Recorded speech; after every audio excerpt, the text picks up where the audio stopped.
पर इससे पहले की जो सरकार थी, उस सरकार में और इस सरकार में, यानी कांग्रेस की सरकार में और बीजेपी की सरकार में पुलिस वालों के रिसोर्सेज कितने बड़े हैं। और बंदे पुलिस को ना आर्मी के साथ कंपेयर करने लगे। मैंने बहुत से सोशल मीडिया पे पोस्ट देखे हैं। उनके बिहेवियर से 10 लोग प्रभावित हो सके, तो देश में एक बड़ा बदलाव। देखो, ना तो हम किसी धर्म के अगेंस्ट हैं, ना हम किसी पार्टी के अगेंस्ट हैं, बिकॉज हम कॉन्स्टिट्यूशन को मानते हैं। हमारे मुजफ्फरनगर में 2012 में जो दंगा हुआ, उसमें कितने पुलिस वाले शहीद हुए। उनका क्या है, बदमाशी के गाने जो बना रहे हैं वो पैसे कमा रहे हैं, उनका बदमाशी से दूर दूर तक कोई कनेक्शन नहीं है। ठीक है, बॉलीवुड ने बना दिए, जो बॉलीवुड ने बना दिए। कभी कभी जब हम घर पे ये ड्यूटी पे होते हैं और घर पे कोई न्यूज़ फ्लैश हो जाती है कि कहीं दंगा हुआ है, या कभी कभी एक ऐसी भी न्यूज़ फ्लैश हो जाती है कि कोई आदमी शहीद हो गया है पुलिस में। प्राउड वाली जॉब है, तो उस चीज से क्या मुझे बहुत ज्यादा मतलब प्रेरणा मिलती है, हिम्मत मिलती है।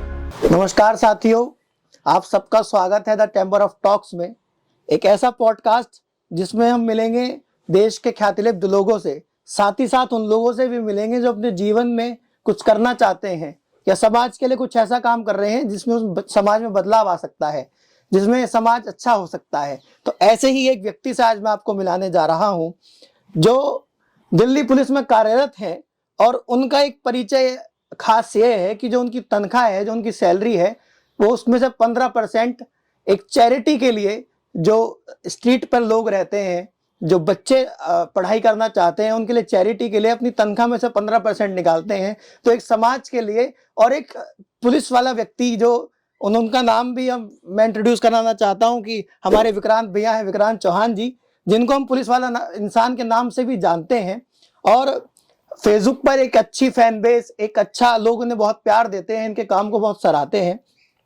मैं आपसे एक बात कहना चाहता हूं भैया, एक बात पूछना भी चाहता हूं। जो एक पुलिसमैन की छवि होती है, वो एक हमें लगता है कि बहुत स्ट्रिक्ट और एक वेल मेंटेन, एक वेल डिसिप्लिन्ड होता है, जो कहीं ना कहीं कुछ लोगों के चक्कर में हम पूरी एक पुलिस कौम को ये कहते हैं कि हाँ, ये गुंडागर्दी भी करते हैं। कई लोगों ने तो, कई पिक्चरों में तो ये इस्तेमाल हुआ कि पुलिस और गुंडों में कोई फर्क नहीं होता। मैं इस बात को खारिज करता हूं, पर मैं आपसे जानना चाहता हूं कि हकीकत क्या है। पहले तो उमंग, हमारे जो चैम्बर ऑफ टॉक्स के जो दर्शक हैं सभी को मेरा दिल से नमस्कार, खाकी वर्दी की तरफ से सबको सलाम, पुलिस वाला इंसान। मैं आपको बताना चाहूंगा, देखो, एक जो खाकी वर्दी है वो एक डिसिप्लिन, एक रिस्पॉन्सिबिलिटी के साथ हमें मिलती है।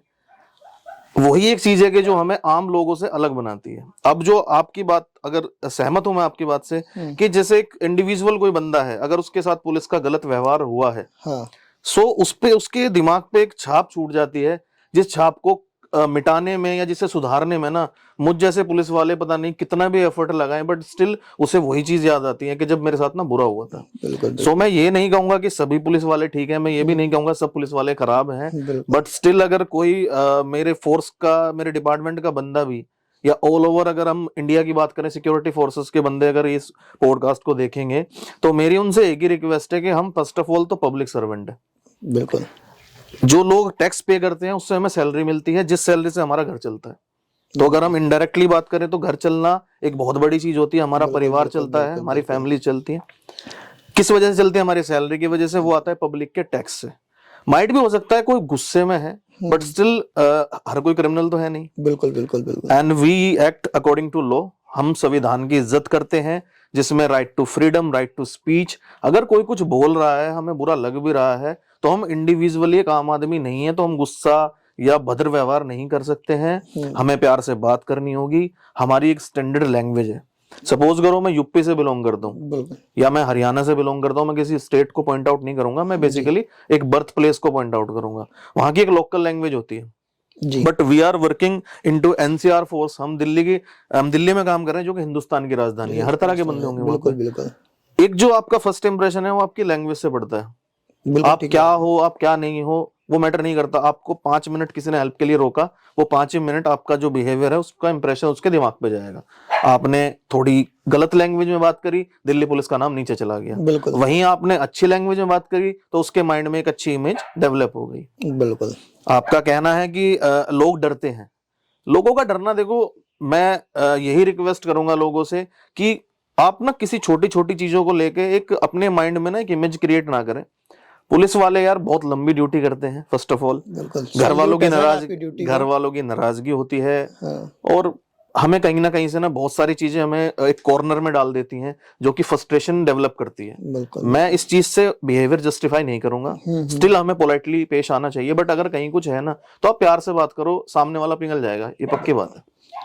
कहीं ना कहीं आपके अंदर एक आर्टिस्ट भी छुपा हुआ हम देखते हैं, जी। तो वो आर्टिस्ट करना क्या चाहता है? वो आर्टिस्ट चैरिटी करना चाहता है, वो आर्टिस्ट परफॉर्म करना चाहता है, वो क्या करना चाहता है?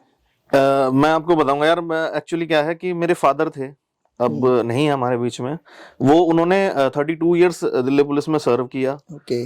और उस टाइम मैं कॉर्पोरेट कंपनी में काम करता था, MNC, I used to work in an MNC culture. मेरे फादर एक्सपायर हुए तो जो उनकी बिलोंगिंग्स थी मैं वो लेने उनके जो पोस्टिंग की जगह थी वहां पे गया मैं बाद में। उस टाइम तक मेरा कोई ऐसा विचार नहीं था, कुछ नहीं था, बट वहां पे जो मुझे बाद में एक लोकल पब्लिक से जो इज्जत मिली ना कि ये शिव कुमार जी का लड़का है, ये उनका लड़का है, तो मुझे तब समझ में आया कि मेरे फादर ने जो पूरी जिंदगी ईमानदारी से नौकरी करी ना, उन्होंने क्या कमाया? इज्जत कमाई, जो आप पैसे से नहीं कमा सकते। आप डर कमा सकते हो, बिल्कुल। आप इज्जत नहीं कमा सकते। उसके बाद मेरी एक ट्रॉमा हो जाता है कि हमारी मदर को ट्रॉमा हुआ कि होता है, तो मुझे कुछ समझ नहीं आया, मैंने फोर्स ज्वाइन कर ली। टू बी वेरी ऑनेस्ट, उस टाइम मेरा कोई मोटिवेशन नहीं था, because I was completely unknown के अंदर आके डिपार्टमेंट के अंदर होता क्या है, क्योंकि उस टाइम मेरी भी एक ऐसी यही सोच थी, एक ऐसी सोच डरने वाली सोच या करप्शन वाली सोच वो थी। बट मैंने ज्वाइन किया, ज्वाइन करने के बाद मैंने समझा, फिर मैंने लोगों से, जैसे मैंने किसी रिक्शा वाले से ये कहा कि आप ना इसे प्लीज साइड कर लीजिए, तो जो उसके चेहरे पे वो स्माइल आई ना एकदम, वो मुझे बड़ी उसने किक करी अंदर से। मैंने धीरे धीरे फिर और लोगों को समझना शुरू करा।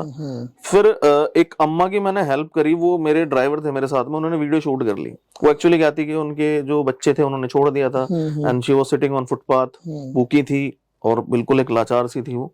तो उसने क्या करा, अननोइंगली उसने वीडियो शूट कर ली। मैंने उन्हें कुछ पैसे दिए जितने मैं दे सकता था, उन्हें चाय वगैरह पिलाई, उन्हें समझाया, उन्हें गले लगाया। इट वाज टोटली, वो कोई स्क्रिप्ट नहीं थी, वो अननोइंगली उसने पता नहीं कोई छोटे ही फोन से कोई रिकॉर्ड करी।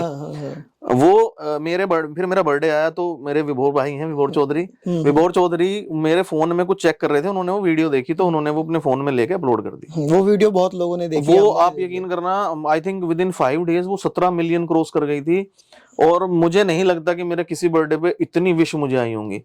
आई थिंक 1.3 मिलियन लाइक्स थे उस पे, और सारे ही कमेंट्स पॉजिटिव थे, जो मुझे ये लगा कि अगर पुलिस वाले चाहें कुछ एफर्ट लगाएं अपनी तरफ से तो लोग दिल खोल के प्यार करेंगे, बट वो डरे हुए हैं, जिस डर को हमारा बिहेवियर सच कर देता है। बिल्कुल।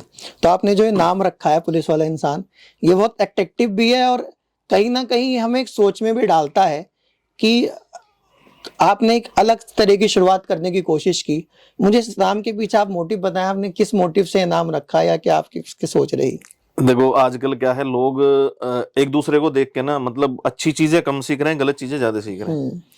अब मैं एक दिन घर पे बैठा हुआ था अकेला, मैंने सोचा यार कि पुलिस वालों की जो इमेज है वो खराब भी है, कहीं कहीं अच्छी भी है। टू बी अगर हम एक डिटेल्स में जाएं तो काफी हद तक एक्सपीरियंस खराब है। देखो उसे एक्सेप्ट करने में कोई दिक्कत नहीं है, हमारा कोई मतलब नहीं बनता उस बात में, बिकॉज हमने यूनिफॉर्म पहनी है तो मदद करने के लिए पहनी। बिल्कुल। हमारा जो है शांति, सेवा, न्याय, बिल्कुल हमारा यही मोटिव है। तो पुलिस वाला इंसान देखो 2 तरह की इम्पैक्ट देगा या 2 तरह की इमेज डेवलप करेगा। एक, हमारे खाकी वर्दी की जो इमेज है वो सुधारना।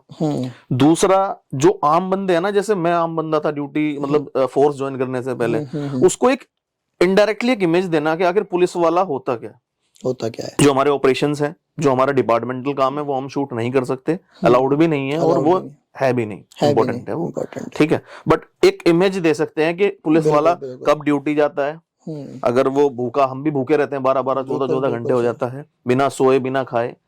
तो पुलिस वाला इंसान को अगर लोग देखेंगे ना तो ये कहेंगे कि पुलिस वाले खाली पैसे नहीं खाते, वो चैरिटी भी करते हैं, वो लोगों का दर्द भी समझते हैं। तो मेरा 100% यही एफर्ट्स हैं कि हमारी इमेज चेंज हो। बिल्कुल।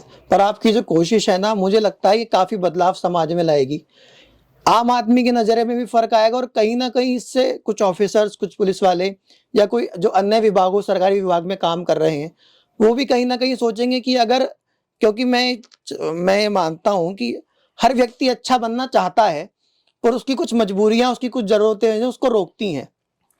और जब एक आर्टिस्ट होता है तो आर्टिस्ट तो वैसे भी सॉफ्ट हार्टेड होता है, तो उसमें वैसे भी एक ह्यूमन की हेल्प का आता है कि हम हेल्प करें लोगों की। लोग बदलेंगे, आपने मदद की बात की, हमने कोरोना में देखा एक बहुत बड़ी भूमिका पूरे देश की पुलिस ने निभाई। आपका क्या उसमें रोल रहा, क्या?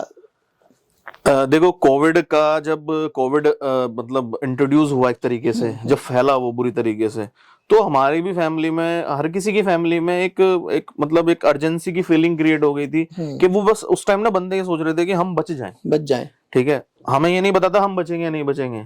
और अगर आप, जैसे आप लोग तो घर में थे because it was complete lockdown, तो सब घर में थे बेसिकली। अगर हम कहें तो न्यूज चैनल पे भी उतना सच नहीं आ पा रहा था जितना कि पुलिस फोर्स देख रही थी, जितना ग्राउंड लेवल पे था जितना। अब मेरी भी मदर है, वो काफी बीमार भी रहती थी, तो उस टाइम पे हमारी भी ये फीलिंग हुई कि मैं प्यार तो बहुत करता हूँ बट स्टिल मुझे उनसे अलग रहना पड़ा, मुझे उनसे दूर रहना पड़ा। और मुझे जो कोविड की पहली लहर थी उसमें भी मुझे कोविड हुआ और बहुत, मैं बताना चाहूंगा, बहुत ही टफ सिचुएशन थी वो। और जो दूसरी लहर थी उसमें भी हुआ। कोई किस्मत वाला पुलिस वाला होगा जो बचा होगा, क्योंकि आप ग्राउंड पे थे, आप कितने भी प्रिकॉशंस लें, आप कुछ भी करें, वैक्सीन लें, आप उससे नहीं बच पाए। मैं आपको रियलिटी बताऊंगा कि जो माँ बाप थे ना, कोविड हुआ, हमने उनको कंधा दिया, हमने उन्हें अग्नि दी।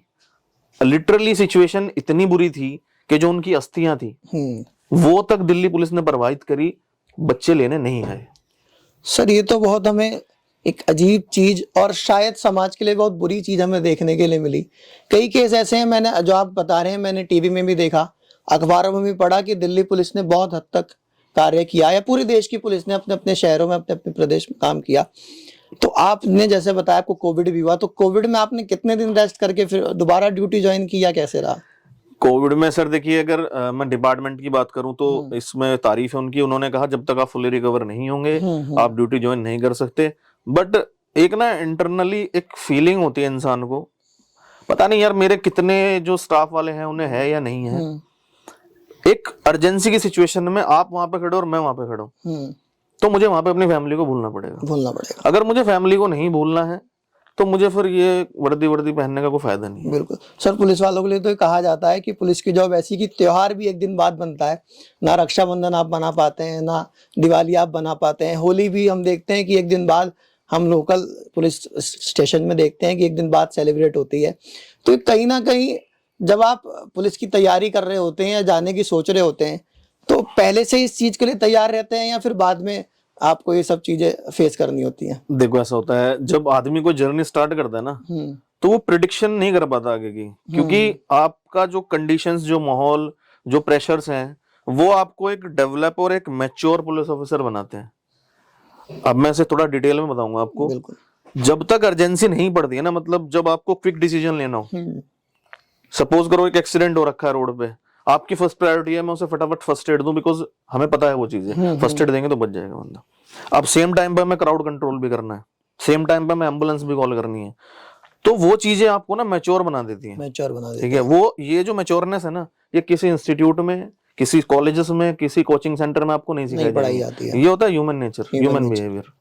हाँ, जब आपदा सामने होती है तो इंसान खुद पर खुद करना होता है, क्योंकि हमने ये वर्दी पहनी हुई है, तो दैट मीन्स हम पुलिस वाला इंसान का मतलब यही है कि एक आम आदमी से हटके हमको काम करना है, हमारा उनसे कोई कंपैरिजन नहीं है। अब मैं ये काम करना है, मैं एहसान देने लग जाऊं या कोई हमारा पुलिस वाला एहसान देने लग जाए कि यार हम आपकी मदद कर रहे हैं, हम मदद नहीं कर रहे हैं, वो हमारा काम है, हमारा फर्ज है, बिल्कुल हमें करना है। तो आज जो लोग पुलिस में जाना चाहते हैं या जो तैयारी कर रहे हैं, उनके लिए आप क्या कहना चाहेंगे? उनको किस किन बातों का, किसके डिसिप्लिन का या अपने किरदार में क्या क्या चीजों का ध्यान रखना चाहिए? क्योंकि कहीं ना कहीं हम इस फील्ड में देखते हैं कि करप्शन एक बहुत अहम भूमिका निभा रहा है, जबकि ये कहा जाता है कि पुलिस वाला अगर करप्ट होता है तो या तो गुंडा पैदा करता है या नेता पैदा करता है। बिल्कुल। देखिए यार, जो मेरे कोई छोटे भाई हैं, छोटी बहनें हैं, अगर कोई पुलिस में जाना चाहता है, फर्स्ट ऑफ ऑल तो आप यार पैसा निकाल दो दिमाग से, क्योंकि मैंने ऐसी चीजें नोट की हैं। एक बंदे के साथ मैंने 24 घंटे ड्यूटी की, हमारी 24 आवर्स की शिफ्ट होती है पूरी, खाना खाया, उसके साथ बातें की, हमने ड्यूटी परफॉर्म की। नेक्स्ट डे अनफॉर्चुनेटली मुझे बोलना पड़ रहा है कि उसने सुसाइड कर लिया। ठीक है, तो सिचुएशन कुछ ऐसी थी, कुछ प्रेशर था माइंड पे, कुछ ऐसा भी होता है कि कई बार हमारे अपने हमें उस लेवल तक नहीं समझ पाते, नहीं समझ पाते हैं। ठीक है, उन्हें सिर्फ हमें दिखते हैं नौकरी करते हुए, वो हमें उस लेवल तक नहीं समझते कि इसके माइंड में क्या चल रहा है। माइंड एक बहुत मेन चीज है। तो मैं बच्चों को ये कहूंगा कि यार पहले तो आप पैसा मन से निकाल दो। आप ये सोचो कि अगर हम आज मर जाएं तो हम दुनिया से क्या लेके जाएंगे। सही बात है। टू बी वेरी ऑनेस्ट, अगर हम बात करें तो मृत्यु एक सत्य है। बिल्कुल सबने बोला है, हमारे बाबा दादी ने, हमारे माँ बाप ने, हमारे ऋषि मुनियों ने, बिल्कुल बिल्कुल।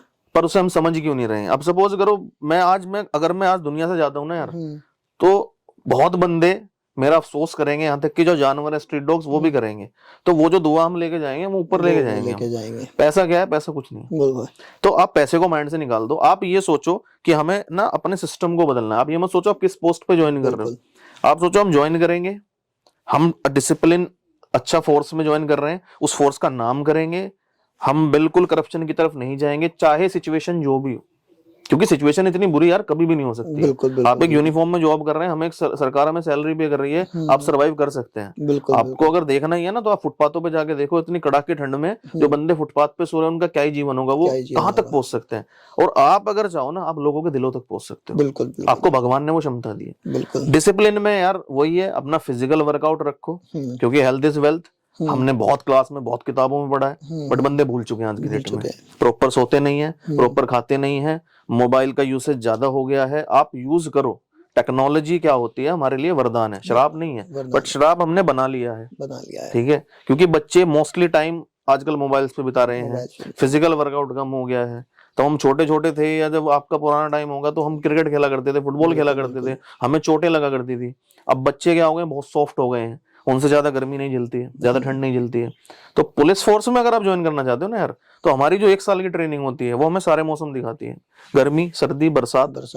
प्लस में आपको सिर्फ 4 से 6 घंटे की नींद मिलेगी। इतना हेक्टिक और इतना बिजी शेड्यूल होता है ना भाई, कि आप अगर फर्श पे सो जाओगे, फर्श पे लेट गए ना, आप वहां पे भी सो सकते हो। आपको किसी बेड, किसी तकिए की जरूरत नहीं पड़ती है।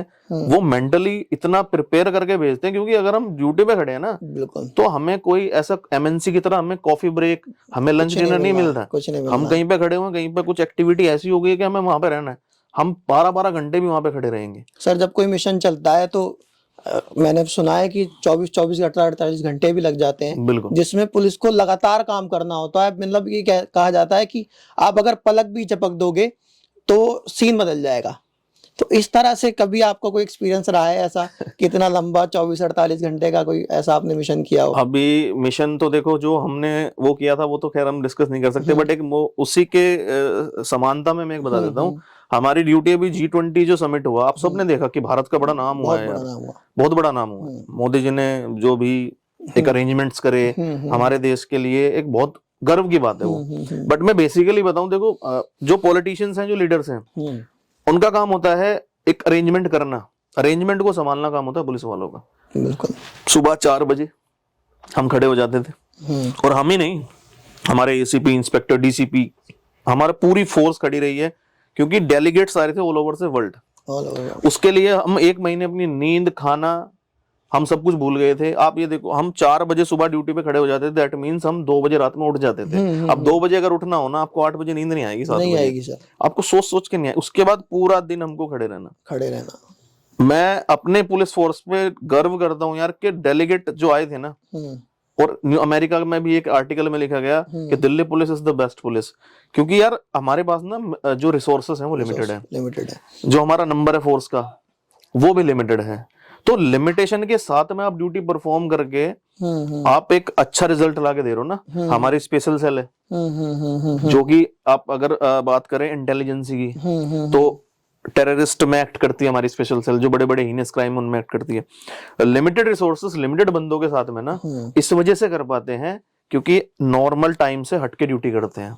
नॉर्मल टाइमिंग आपसे मैं पूछूं कितने करते होंगे, आपको लगा होगा यार 8 घंटे ड्यूटी करते हैं। पुलिस वाले का घर से आने का टाइम है, वापस जाने का कोई टाइम नहीं होता। आप पूछ सकते हैं बात। बिल्कुल। तो जो हमारा कम नंबर है ना, उसे हम टाइम डबल करके, एफर्ट लगा के, तब हम अपनी सेवा पूरी देते हैं पब्लिक को, जो कि हमारा काम है। मैं फिर से रिपीट करूंगा, हमारा फर्ज है। बिल्कुल, आपने बहुत अच्छी बात की, और इस बात को बहुत कम लोग एक्सेप्ट भी करते हैं।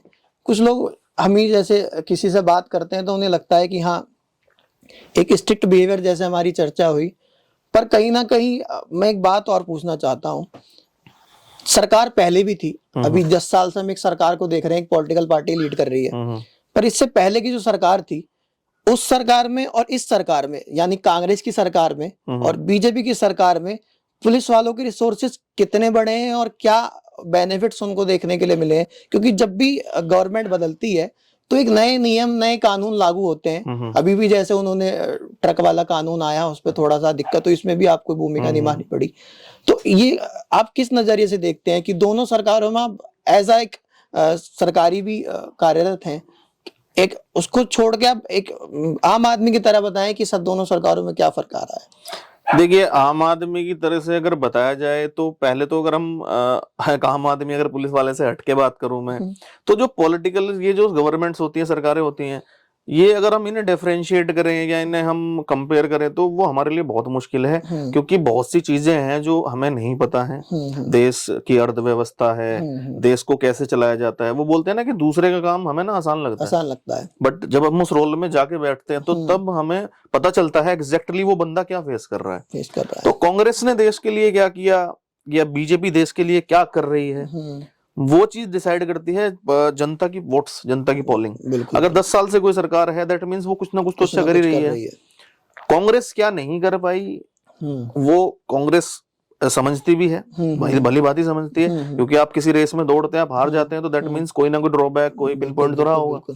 अब अगर ऐसे पुलिस फोर्स बात करें तो हम क्या है, हम सरकार की इज्जत करते हैं, वो सरकार का कोई नाम नहीं होता है, वो होता है पावरमेंट जो होती है ना, एम्पावरमेंट। एक सरकार है, पीएम हमारे मोदी जी हैं आज, पहले मनमोहन सिंह साहब थे, पर जो कुर्सी है पीएम की वो तो एज इट इज है, बिल्कुल सिर्फ क्या बंदे बदलते रहते हैं। तो रिसोर्सेज में क्या फर्क मानेंगे आपके रिसोर्स? जैसे ये कहीं ना कहीं तय है कि सेना की ताकत 4 गुना बढ़ गई है, तो मैं आपसे ही पूछना चाहता हूँ कि आपका जो फील्ड है इसमें आपको क्या रिसोर्सेज में फर्क लगता है आपके विभाग में? सर देखिए, एक जो अगर कुछ बंदे ना ऐसा भी है, जैसे आप अभी आपने आर्मी का जिक्र किया, तो अब मैं तो यार देखो, किसी को गलत तो हम कहें नहीं, क्योंकि राइट टू स्पीच तो सबका राइट है, कॉन्स्टिट्यूशनल राइट है। बंदे पुलिस को ना आर्मी के साथ कंपेयर करने लगे हैं, मैंने बहुत से सोशल मीडिया पे पोस्ट देखे हैं। पहली बात तो मैं आपको ये बात क्लियर करूंगा हमारी ऑडियंस को भी कि यार आर्मी की जॉब और पुलिस की जॉब में बहुत फर्क है, बहुत फर्क इन द सेंस है। एक जो मेन डिफरेंस है पब्लिक डीलिंग।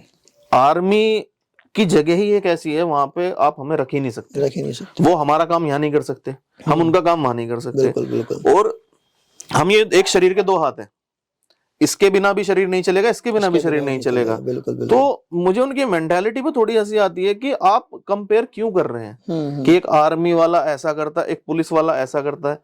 आर्मी वाला कोई पुलिस वालों को गलत नहीं बोलता, समझदार है सब यार। बिल्कुल। आपने एक डिफरेंशिएट बैरियर क्रिएट कर दिया है, आप उसी से एक हेटेड क्रिएट कर रहे हैं, वो चीज गलत है। बिल्कुल। एम्पावरमेंट हुई है देश की, वो हमें वर्ल्ड में पता चलता है। हमारी आर्मी है, हमारे एयरक्राफ्ट हैं, हमारी पुलिस में जो हुआ है वो ये हुआ है कि अब ना जो एक नई सोच आने लगी है, जैसे लोग मुझे देखते हैं और वो ऐसा करने की कोशिश करते हैं, जो कि अच्छी बात है। बिल्कुल। आप किसी का अच्छा व्यवहार कॉपी कर रहे हो तो इसका मतलब आप गलत नहीं कर रहे हो। अगर आप ऐसे बिहेवियर के साथ 10 लोगों को मुतासिर कर पाए, 10 लोगों को प्रभावित कर पाए, तो और उनके बिहेवियर से 10 लोग प्रभावित हो सकें, तो देश में एक बड़ा बदलाव हो सकता है। हमारे जो ऑफिसर्स हैं वो भी इस बात को बिलीव करते हैं, इस बात में वो विश्वास रखते हैं कि यार अगर तुम अच्छा काम कर रहे हो ना तो तुम करो। अब मैं वर्दी पहन के अगर कोई गलत काम करके किसी भी वीडियो को अपलोड कर रहा हूँ, दैट मीन्स क्या है कि मैं अपनी पूरी खाकी वर्दी की छवि खराब कर रहा हूँ। बिल्कुल। बट अगर मैं अच्छा काम कर रहा हूँ, दैट मीन्स मैं कहीं ना कहीं अपनी इमेज डेवलप कर रहा हूँ। मैं देखो, ना तो हम किसी धर्म के अगेंस्ट हैं, ना हम किसी पार्टी के अगेंस्ट हैं, बिकॉज हम कॉन्स्टिट्यूशन को मानते हैं। बिल्कुल। अगर रोड पे किसी को हेल्प चाहिए तो मुझे नहीं फर्क पड़ता वो हिंदू है, मुसलमान है, सिख है, ईसाई है, क्योंकि जब हम ये चीज पहनते हैं ना तो हमें पहला सबक यही दिया जाता है कि हम इंसान है, पहले हमें इंसानियत को फॉलो करना है। ठीक है, हम किसी भी धर्म के अगेंस्ट बात नहीं कर सकते, जो कि करनी भी नहीं चाहिए। सही बात, बिल्कुल नहीं करनी, ठीक है। क्योंकि मैं मंदिर में जाता हूँ, पूजा करता हूँ। अब मेरा दोस्त है असलम है, वो नमाज पढ़ता है मस्जिद में जाके, दोनों अलग अलग धर्म में पैदा हुए हैं ना, पर हम एक देश में रह रहे हैं, हिंदुस्तान में रह रहे हैं, वो मैटर करता है। बट ये लोगों ने ना कुछ ऐसी चीजें बना दी, सोशल मीडिया का मैंने कहा था ना कि आशीर्वाद भी है और श्राप भी है। बंदे का हेटेड के लिए यूज कर रहे हैं, कहीं से दूर से बैठ के कमेंट कर दी, उस पे बंदे लड़ रहे हैं एक दूसरे से। कमेंट बाजी हो रही है, गंदे गंदे कमेंट्स आ रहे हैं। तो वो चीज आप लोग मत करो यार, क्योंकि देखो जितना हक हमारा इस देश पे है ना, उतना उनका भी है। बिल्कुल सही किसने बात कहा अब कुछ बंदे ऐसे बोलते हैं यार तुम्हें यहाँ नहीं रहना ना। यार देखो मेरी बात सुनो, एक घर में दो भाई भी रहते हैं ना तो उनका झगड़ा होता बिल्कुल है, बिल्कुल। और जितना संवैधानिक हक आपका है ना, इतना ही संवैधानिक हक उनका भी है। सरकार भी कहती है सबका साथ सबका विकास, बिल्कुल। और ये जो विपक्षी पार्टी के कुछ लोग हैं जो पर्टिकुलर एक कम्युनिटी के लीडर बनना चाहते हैं, मुझे ये लगता है कि केवल वही एक नफरत फैलाने का काम करते हैं, वरना जो हमारी वर्तमान की सरकार है वो भी सबका साथ सबका विकास, चाहे उनके दरवाजे पे कोई मुस्लिम खड़ा हो, चाहे वो सिख खड़ा हो, चाहे ईसाई हो, चाहे हिंदू हो, सबका काम होते हुए हमने देखा है। पर सरकार का ये कहना है कि अगर कोई अपराध कर रहा है, चाहे वो हिंदू हो, हमने एनकाउंटर होते हुए कानपुर में दुबे का भी देखा, बहुत सारे एनकाउंटर भी हमने लोकल पे भी, हमारे मेरठ में एक एनकाउंटर बदमाश का हुआ, दुजाना का। तो कोई ऐसा नहीं है कि कोई हिंदू के खिलाफ है सरकार या कोई मुसलमानों के खिलाफ है, पर कुछ पॉलिटिकल पार्टीज हैं जो उनके लीडर्स एक हेट फैलाने का काम करते हैं। इस चीज का फर्क पुलिस फील्ड में क्या पड़ता है? कुछ पड़ता है सर? फर्क बहुत ज्यादा पड़ता है। मैं बताऊंगा, एक किसी ने ये कहा था, जब सांप्रदायिक बवाल होता है तो पुलिस की ड्यूटी सबसे पहले लगती है। हमारे मुजफ्फरनगर में 2012 में जो दंगा हुआ, उसमें कितने पुलिस वाले शहीद हुए, कोई काउंटिंग ही नहीं है।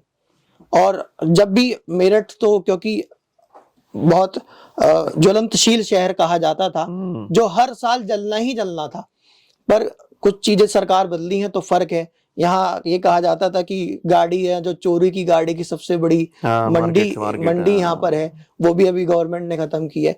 तो कहीं ना कहीं जब सांप्रदायिक तो होती है तो एक पुलिस वाले के मन में क्या आता है कि ये ना हो तो अच्छा है, क्योंकि इससे शहर भी जलता है, पुलिस वालों को भी बहुत ज्यादा नुकसान होता है। तो आप क्या किस दृष्टि से देखते हैं इस चीज को?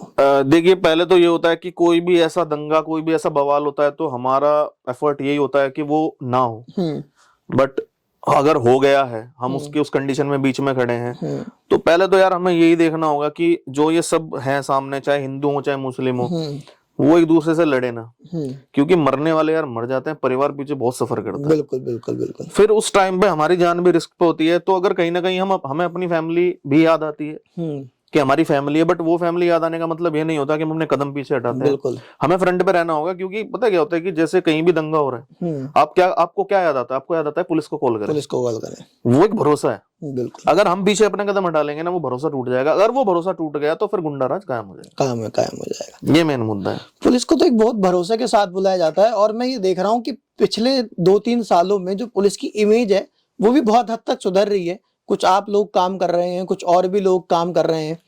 तो फैमिली को क्या क्या आपको देखना पड़ता है, क्योंकि बच्चे होते हैं, वाइफ होती है घर पे, और कहीं ना कहीं आप कितना ही क्योंकि आप अपनी जॉब को समझ सकते हैं, फैमिली के बहुत कम चांसेस है कि वो आपके जॉब को, आपके काम करने के तरीके को समझ पाए। सर देखो, मैं तो जो मेरे स्टाफ वाले या जो भी हमारी ये वीडियो हमारे देखेंगे, हमारे पुलिस और उनका परिवार, मैं तो ये कहूंगा कि यार हम अपने परिवार को भी सल्यूट करते हैं। बिल्कुल। क्योंकि वो हमारी बहन, हमारी वाइफ, हमारी माँ, हमारे फादर, हमारे भाई, वो सब ना समझते हैं कि यार हमारा बंदा वहां पे गया है ना, तो बहुत बंदों का विश्वास टिका हुआ है। बिल्कुल बिल्कुल। उनका भी दिल घबराता है। बिल्कुल ठीक है, उन्हें भी होता है कि यार कुछ होना जाए, कुछ होना जाए। बट कहीं ना कहीं सेकेंडली उनके माइंड में होता है कि यार वो एक जिम्मेदारी लेके गया है, एक रिस्पॉन्सिबिलिटी के साथ वर्दी पहनी है, तो उसे वो रिस्पॉन्सिबिलिटी निभाने दो। क्योंकि वो अगर पीछे से लड़ाई करेंगे या पीछे से एक ऐसी फीलिंग देंगे कि तुम परिवार को टाइम नहीं दे पा रहे हो, तो बंदे का मोरल अपने आप ही डाउन हो जाता है। और अगर वो मोरल डाउन होगा ना, तो आपकी ताकत अपने आप ही खत्म हो जाएगी। ताकत अपने होते हैं। बिल्कुल बिल्कुल। तो हमारे अपने हमें मोटिवेट करते हैं, ताकि जो लोगों के अपने हैं ना, जो एक दूसरे के परिवार हैं, वो सेफ रहें, वो अच्छे रहें। ये बहुत अच्छी बात है। फैमिली में अंडरस्टैंडिंग बनी हुई रहे, पर बनानी भी पड़ती है। कभी कभी जब हम शादी करते हैं तो ऐसा हो जाता है कि शादी के दूसरे दिन भी आपको किसी मिशन पे जाना पड़ जाता है, या तुरंत बाद आपके घर में कोई बड़ा फंक्शन है, पर आपकी एक जिम्मेदारी रहती है कि हमें मिशन पे रहना है, या कोई ऐसी ड्यूटी या कोई ऐसी इमरजेंसी या अर्जेंसीज कोई आ जाती है, उस पर रहना पड़ता है। तो क्या फेस कभी ऐसा कोई रहा कि बहुत सेंसिटिव रहा हो कि हाँ ये मिस कर दिया मैंने ड्यूटी के चक्कर में? बहुत सारी चीजें होती हैं। मेरी वाइफ का बर्थडे है, वो मिस हुआ है, और कई ओकेशन थे ऐसे जिसपे मुझे जाना था बट मैं जा नहीं पाया। कई शादियां थी, तो बुरा फील हुआ। तो ऑनेस्ट के ऐसे अंदर से लगा कि यार कहाँ ज्वाइन कर लिया हमने। But at the same time जब हम बट ये कहीं ना कहीं मन में फिर राष्ट्र जाग जाता है, तो अब तो फिर आदत सी हो गई है। आदत सी हो जाती है। और जरूरी भी है, क्योंकि हम एक तरफ तो बोलते हैं कि हम आम आदमी से अलग हैं, तो फिर आम आदमी की तरह सोचना फिर गलत, बिल्कुल, बेकार है। अब जो आपने अभी वो गुंडागर्दी की बात कही थी ना, उसका बेसिक ना लोगों की अभी भी समझ में नहीं आता है बहुतों की। मैं आपको डिफरेंस बताऊंगा उस चीज का। हमारे अम्बेडकर साहब थे, भीमराव अम्बेडकर साहब, उन्होंने ये कहा था कि पढ़ाई लिखाई ना जीवन का वो महत्वपूर्ण हिस्सा है जिसके बिना आप सर्वाइव नहीं कर सकते, जिसके बिना आप नहीं जी सकते। कुछ लोगों की समझ में आई वो बात, कुछ लोगों की नहीं आई। उसका मेन इंपॉर्टेंस जो है वो बताता हूँ आपको। हमारे बच्चे आजकल पढ़ रहे नहीं है, पढ़ाई की तरफ कोई ध्यान नहीं है।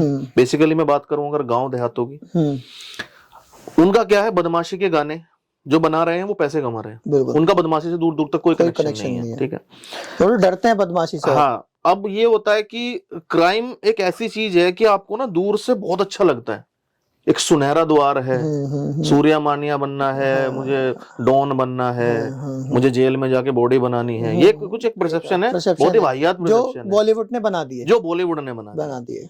अब लोग कहते हैं कि मूवी में ना एंड में सब अच्छा हो जाता है, बदमाश की मजबूरी आई, बदमाशी ने बदमाशी करी, डॉन बना, फिर वो एंड हो गया मूवी का। रियल लाइफ में ये होता है कि जो बड़े बड़े क्रिमिनल्स हैं, जो मोस्ट वांटेड क्रिमिनल्स हैं, जो शायद देश में भी नहीं है, बाहर बैठे हैं, वो इन्हीं गानों का, हमारी इसी मानसिकता का फायदा उठाते हैं।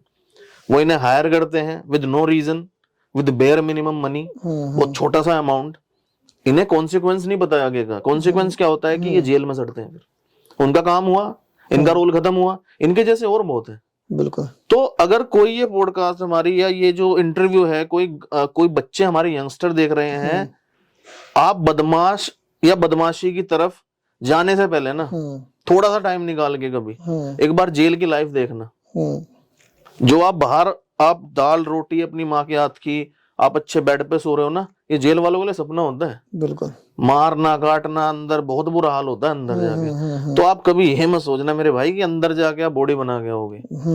अगर कुछ चीज मैटर करती है ना, आजकल के यंगस्टर की थोड़ी सी मानसिकता हो गई है, या वो देखते हैं कि बदमाश 10 गाड़ियों के साथ चल रहा है या 5 गाड़ियों के साथ काफिले में चल रहा है, उसको लोग पूछ रहे हैं, नेता लोग पूछ रहे हैं, तो एक परसेप्शन हो गया है कि हाँ यार कुछ ना बनना हो तो आदमी ये बन सकता है और बनने में बहुत फर्क है। मैं बताता हूँ आपको, अगर कोई बदमाश बनना चाहता है ना, तो आप एक बार थोड़ा सा एफर्ट लगाएं, आप थोड़ा सा जेल का एक बार दर्शन करें, कोई मना नहीं है उस चीज में। किसी अच्छे बंदे से सलाह लेके देखें, आप देखें बदमाश की लाइफ क्या होती है। मैं बता रहा हूँ ना कि घर पे आप बैठ के जो माँ के हाथ की दाल रोटी या अपने वाइफ के हाथ का खाना आप खा रहे हैं, उनके लिए वो सपना होता है। हमारे आप उस बड़े जिंदगी क्या करोगे आप, ये बताओ। हमारे बड़े ये कहते थे कि बदमाशी एक गोली की है। हाँ। एक गोली आपकी छाती में गई और आपकी बदमाशी वहीं दफन हो गई। मैं बता रहा हूँ आपको, टिल्लू ताजपुरिया एक गैंगस्टर था, नामी गैंगस्टर था हमारे दिल्ली का, नरेला साइड का। वो जेल में मरा है, अदर गैंग मतलब राइवलरी होती है आपस में, राइवलरी होती है, और वो बड़ी बुरी तरीके से मारा।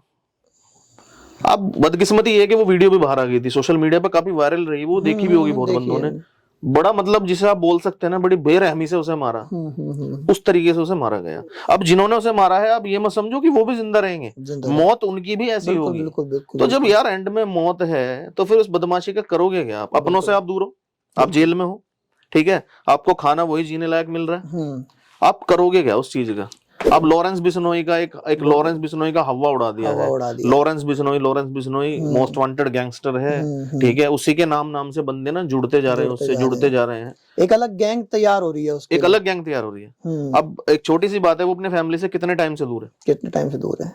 उसने फैमिली शायद देखी ही नहीं अपनी, उसने देखी नहीं, वो कॉलेज टाइम से अंदर है। बट इत्तेफाकन ये है कि जो मानसिकता है ना, ये अनपढ़ों की, जो बिना पढ़े लिखों की मानसिकता है, ये उस चीज को बढ़ावा दे रही है। गैंग बढ़ता जा रहा है, हमारा भी काम बढ़ता जा रहा है, लोगों की भी चिंताएं बढ़ती जा रही हैं। बिकॉज यार ये पैसा जो लोगों से मांगते हैं ना, उसके बदले गोलियां चलवाते हैं।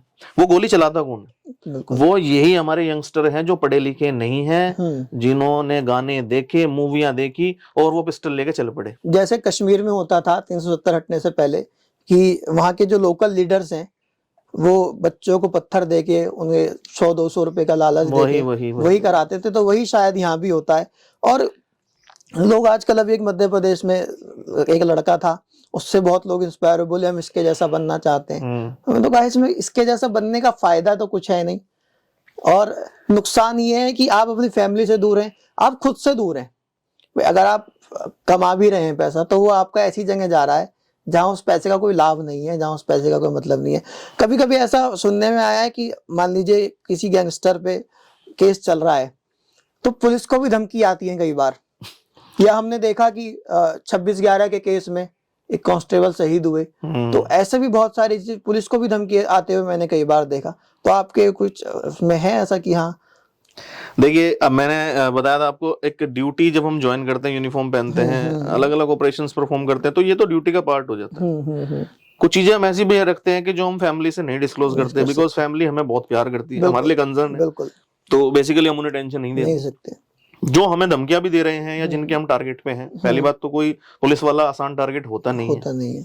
ऑन कैमरा में ये बात बोल रहा हूँ, बोलने से कोई फर्क नहीं पड़ता है, आसान टारगेट होता नहीं है।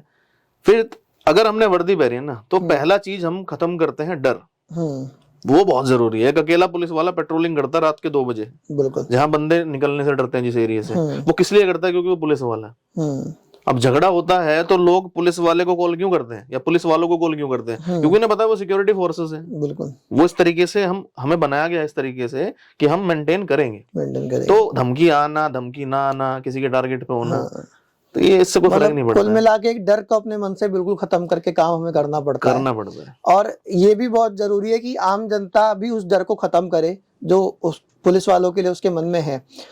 इतनी सारी बातें हुई, मैं पूछना चाहता हूँ, जो आपने ये मुहिम चलाई है, इसका आगे का आपका क्या प्लान है, क्या भूमिका आपने बनाई है, कि आप आगे क्या करना चाहते हैं, और आपके सीनियर्स इस बात को किस तरह से देखते हैं? सर देखिए, मैं मेरे बहुत ही क्लोज जो 2 रहे हैं, मेरे दिल के, मेरे जिंदगी के, और बेसिकली मैं बताऊं जिनसे मैंने बहुत कुछ सीखा है, और मतलब मैं ये समझता हूँ कि जब मेरा भी दिमाग काम करना बंद करता है ना, तो मैं उनको फोन करता हूँ।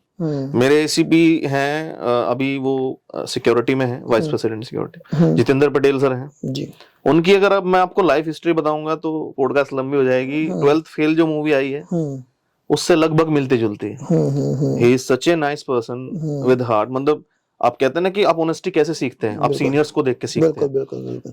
वो इतने जेन्युइन है, उनसे मैंने बहुत चीजें सीखी। अनडायरेक्टली समझ लीजिए, उनके साथ ड्यूटी परफॉर्म करते हुए समझ लीजिए। जो सबसे पहले थी वो ऑनेस्टी, पेशेंस, और वो मेरे घर पे भी आए थे मेरे बर्थडे पे। अब मैं जिनके साथ करंटली मैं काम कर रहा हूँ वो हमारे सतीश कुमार दहिया सर हैं। पटेल सर एक यंग एज के ऑफिसर हैं, उनसे मैंने वो चीज सीखी।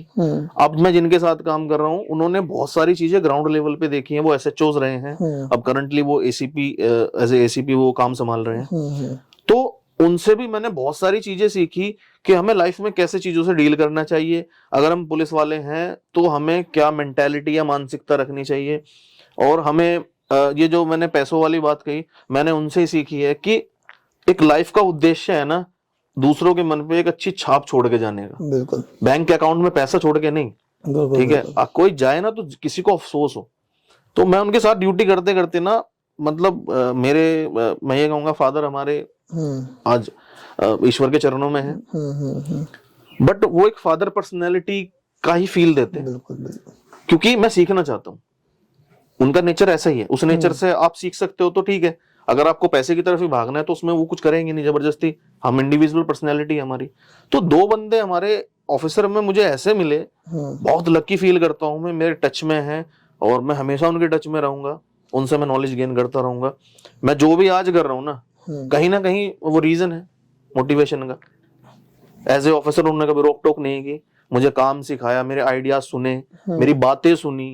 हम गाड़ी में बैठते हैं, जाते हैं और सिखाते हैं मुझे हर कदम पे। मतलब तो अभी आगे की क्या भूमिका है? आगे की भूमिका देखो सर, मैंने जैसे मदद करनी शुरू करी, बेसिकली जो मेरी फैमिली है, मेरी वाइफ है, मेरी फैमिली सैलरी पर सर्वाइव करती है, मेरी वाइफ भी वर्किंग है।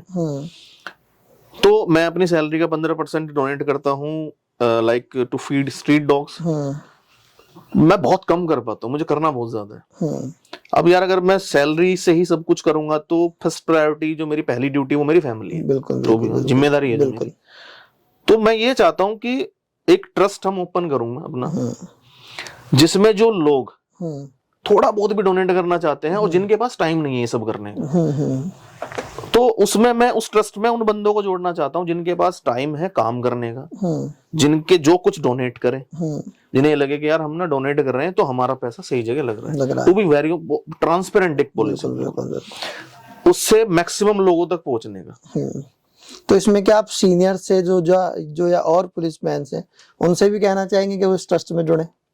मैं सबसे रिक्वेस्ट करना चाहूंगा कि जो भी मेरा डिपार्टमेंट है, मेरी पुलिस फोर्स है, मेरे आर्मी के भाई हैं, ऑल ओवर इंडिया में जो भी मेरी वीडियो से या किसी चीज से सहमत होते हैं, जिन्हें लगता है कि इस लड़के में दम है, कुछ कर सकता है, तो वो करें। और मेरी तो आज भी कमिटमेंट ये है कि मेरा परिवार जो चलेगा वो मेरी सैलरी से चलेगा। आपका अगर 2 रुपए भी मेरे पास आएंगे तो वो चैरिटी में जाएंगे, जो कि एक ट्रांसपेरेंट होगी चीजें कि आज हमने इतने लोगों की मदद करी, आज इतने लोगों की मदद करी, और नाम उसमें पर्टिकुलर मेंशन होगा कि अगर आज उमंग ने मदद की है तो एटलीस्ट उस बंदे को पता हो कि मेरी मदद कर विक्रांत चौहान का ट्रस्ट रहा है या हाथ विक्रांत चौहान के हैं, बट जो एम्पावरमेंट विक्रांत चौहान को दी गई है वो उमंग और उमंग जैसे बंदे हैं जो मेरे साथ जुड़े हुए हैं। बिल्कुल बिल्कुल। तो अभी जैसे आप काम कर रहे हैं तो अभी कितने लोग आपके साथ जुड़े हुए हैं? देखिए मेरे साथ एक मेरी डी वर्ल्ड मेरी पूरी टीम है जो कि सोशल मीडिया मेरे हैंडल करती हैं। हमने बिल्कुल ग्राउंड लेवल से स्टार्ट किया है, बट हमारा फेसबुक का जो पेज है उस पे फॉलोवर्स हमारे 2000 क्रॉस अभी करे हैं। तो ये बहुत छोटा नंबर है, बट उस छोटे नंबर में जब वो दुआ वाले मैसेज आते हैं ना तो वो बड़ी फील करती है। प्लस में मेरे साथ कुछ एक मेरे भाई हैं जो एक अच्छे लेवल के बिजनेसमैन है, जैसे कि मैं नाम अगर मेंशन करूंगा तो मयंक है, मयंक जैन है, एक भाई है मेरा बचपन से मेरे साथ है, सन्नी है और राहुल है। बहुत मतलब ये वो बंदे हैं जो मुझे बिना किसी रीजन के, मुझे इन्हें सफाइयां नहीं देनी पड़ती, मैं इनके पास फोन करता हूँ ना, मुझे इसकी मदद करनी है तो वो अमाउंट के साथ साथ ना एक मोटिवेशन देते हैं कि भाई तू कर, टेंशन मत ले, तू हमें मत बता तू किसके लिए क्या कर रहा है, हम जानते हैं कि तू अच्छा कर रहा है और तू अच्छा करेगा। तो अगर ब्लड रिलेशन में कोई आपको सपोर्ट करे ना तो एक रीजन होता है कि यार मेरा भाई है या मेरी बहन है। जब कोई यार दोस्त अगर इस तरीके से मोटिवेट करे ना तो वो सपोर्टिंग हैंड हमें बनना चाहिए। बिल्कुल बिल्कुल। फिर जो मेरी वाइफ है वो सपोर्ट करती है पूरा, उनका कोई क्वेश्चनिंग नहीं है, वो मेरे आइडिया में या मेरे बिलीव में बिलीव रखती है, ये बहुत जरूरी है। अगर फैमिली बैक सपोर्ट से आपको बिलीव कर रही है तो आपका आधा काम तो वैसे ही हो गया, आपको सफाइयां देनी नहीं है। सर जैसे हमने आपके रील्स में देखा भी है, पोएट्री करते भी आप हमें को भी नजर आए हैं, तो मैं कहना चाहता हूँ, हमारे दर्शक भी सुनना चाहते हैं कि एक पुलिस वाला व्यक्ति किस तरह से अपनी दिल की बात रख सकता है शब्दों में? देखो पुलिस वाला फिर वही बात है कि पुलिस वाला इंसान जो है एक नाम है, एक पेज का नाम है, बिल्कुल उसका इनडायरेक्टली यही है कि पुलिस वाला इंसान मतलब एक पुलिस वाला अंदर इंसान है। हाँ, पुलिस वाला तो वो है ही। बिल्कुल। तो छोटी सी 2 लाइनें हैं, शायद टच करेंगी कि बुरा मैं सुनता हूं फिर भी चुप रह जाता हूं, बुरा मैं सुनता हूं फिर भी मैं चुप रह जाता हूं, दिवाली मुझे भी मनानी होती है फिर भी मैं ड्यूटी पे खड़ा हो जाता हूँ। हिंदू मुस्लिम का फर्क मुझे सिखाया नहीं गया मेरी वर्दी में, मैं सबकी सेवा में तत्पर खड़े होके लग जाता हूँ। आसान नहीं होता दोस्त, इसीलिए मैं पुलिस वाला इंसान कहलाता हूँ। बहुत अच्छा, बहुत अच्छा। कहीं ना कहीं आपने पंक्तियों को अपने जीवन में उकेरा भी है और वो हमें दिखता भी है। अब आगे हम, आपकी वाइफ भी हमारे साथ मौजूद है, मैं उनसे बात करना चाहूंगा। मैं आपसे पूछना चाहता हूं, जैसे एक इनसिक्योरिटी भी फील होती है जब ये ड्यूटी पे रहते हैं, फैमिली को बहुत सारी चीजें फेस करनी होती है, तो वहां आपको क्या डर लगता है या क्या एक फीलिंग रहती है कि हाँ वो बाहर हैं या आदत पड़ चुकी है? हाँ, अगर देखा जाए तो आदत भी पड़ चुकी है, बट जब बाहर होते हैं तो बहुत सारी इनसिक्योरिटीज रहती हैं मन में, जैसे कि मतलब मैं भी घर पे अकेली होती हूँ कई बार, और लगता है कि मतलब कुछ मतलब अलग अलग थॉट्स आते हैं माइंड में, बट क्या करें, ड्यूटी है, करनी है। कभी कभी जब हम घर पे ये ड्यूटी पे होते हैं और घर पे कोई न्यूज फ्लैश हो जाती है कि कहीं दंगा हुआ है, या कभी कभी एक ऐसी भी न्यूज फ्लैश हो जाती है कि कोई आदमी शहीद हो गया है पुलिस में, तो घर में कैसा माहौल बन जाता है।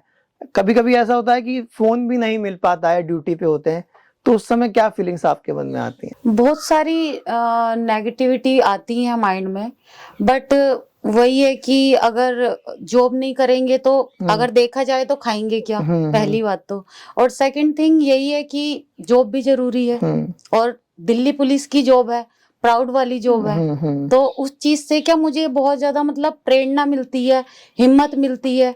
तो बस यही चीज है। आपको कितना प्राउड होता है, लगता है लोगों को बताते हुए कि हाँ हाँ मेरे बिल्कुल, हस्बैंड बहुत दिल्ली लोग, पुलिस में है? बिल्कुल बहुत लोग मेरे से पूछते हैं कि भाई आपके हस्बैंड किस प्रोफेशन में है, तो मैं बताती हूँ मुझे बहुत प्राउड फील होता है कि मेरे हस्बैंड दिल्ली पुलिस में है। एक लोगों का नजरिया भी बदल जाता है देखने का।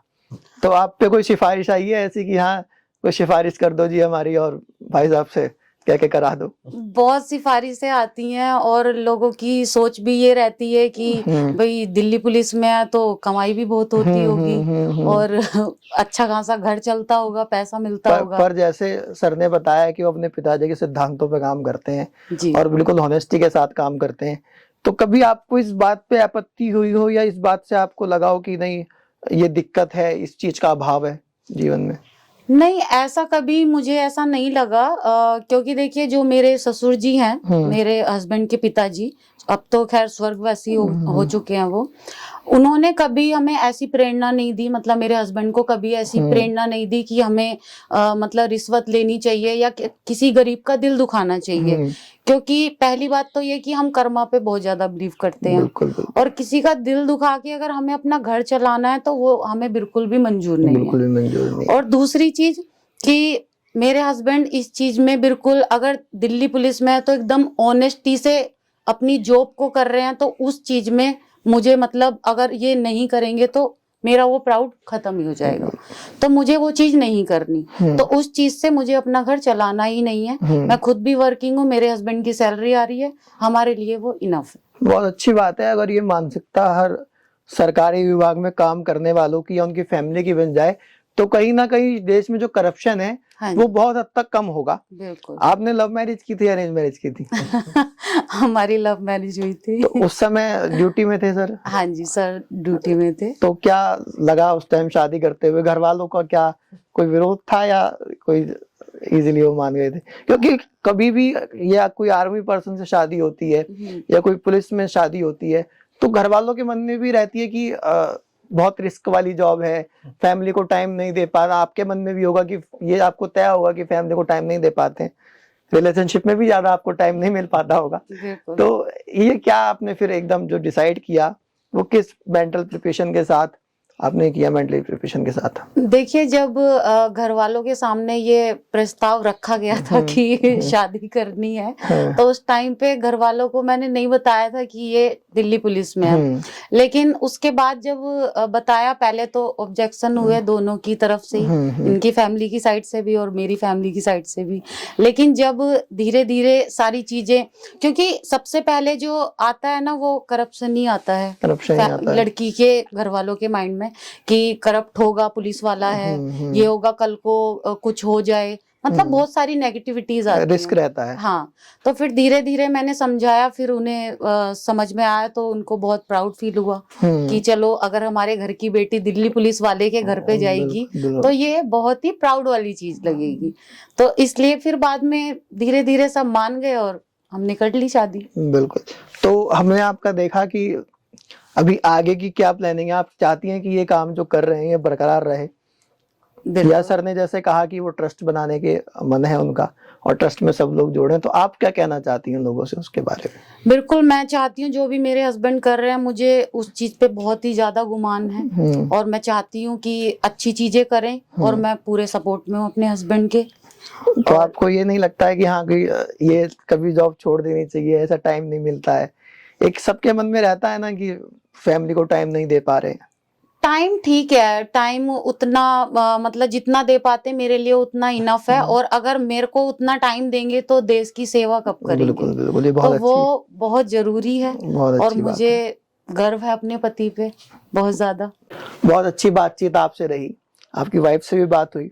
जाते जाते आप क्या हमारे दर्शकों से कहना चाहते हैं? क्या उन्हें एक मैसेज देना चाहते हैं जिससे वो भी कुछ आपके जैसा काम कर सके? देखिए, सभी से मेरी हाथ जोड़ के सिर्फ एक ही रिक्वेस्ट है कि आप कहीं भी पैदा हुए हों, आप किसी भी फैमिली में पैदा हुए हों, आपके अंदर एक यूनिक टैलेंट है, एक यूनिक आइडेंटिटी के साथ आप पैदा हुए हैं। किसी को कॉपी ना करें, किसी से खुद को कंपेयर ना करें। आप खुद में क्षमता रखते हैं, लाइफ एक बार मिली है, आप बैटिंग करने ग्राउंड में आ चुके हैं, अब वो आप पे डिपेंड करता है, आप शतक मारेंगे, आप जीरो पे आउट होंगे। डोंट बी नेगेटिव, पॉजिटिव रहें लाइफ में, हमेशा थंब रूल बना के रखें कि जो होता है अच्छे के लिए होता है। अगर आज हम गिरे हैं तो हम कल उठेंगे। रीस्टार्ट द सेम मिशन जो आप करना चाहते हैं।